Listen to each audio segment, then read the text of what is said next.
దర్శక నిర్మాత బండ్ల గణేష్ కు జైలు శిక్ష ఖరారు.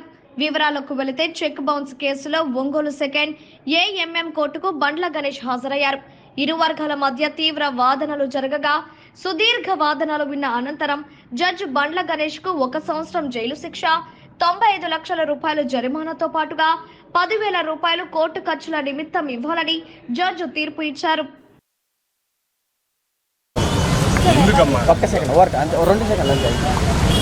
పోయి అడిగితే ఇవ్వాల్సిన మాట వాస్తవమే అని చెక్ రాసి ఇచ్చాడు. చెక్తో పాటు ఆథరైజేషన్ లెటర్ కూడా ఇచ్చాడు. అది బ్యాంకులో వేస్తే బౌన్స్ అయింది.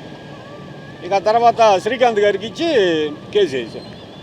అది ఎవరు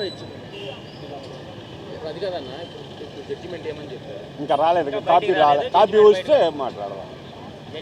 జడ్జిమెంట్ కాపీ వస్తుందని ఎదురు చూస్తున్నాం. ఇందాక మేడం చదివింది, మన చేతికి అది వస్తుంది కదా, కాగితం వస్తే మాట్లాడు. అది కదన్నా, ఇప్పుడు మీకు ఎప్పుడు ఇచ్చారన్నా చెక్? అది మీరు అమౌంట్ ఎంత ఇచ్చారు? నేను 2018 జూన్ 18వ తేదీన మా అబ్బాయి ఇచ్చాడు, నేను కాదు ఇచ్చింది. ఇక్కడ హెచ్డిఎఫ్సి బ్యాంకు నుంచి ట్రాన్స్ఫర్ చేశాడు, అకౌంట్ ట్రాన్స్ఫర్. మా అబ్బాయి అక్టోబర్ 17 చనిపోయాడు అదే సంవత్సరం. నేను డిసెంబర్లో పోయి అడిగాను. డిసెంబర్లో పోయి అడిగితే చెక్ ఇచ్చాడు, ఇవ్వాల్సిన మాట వాస్తవమే అని.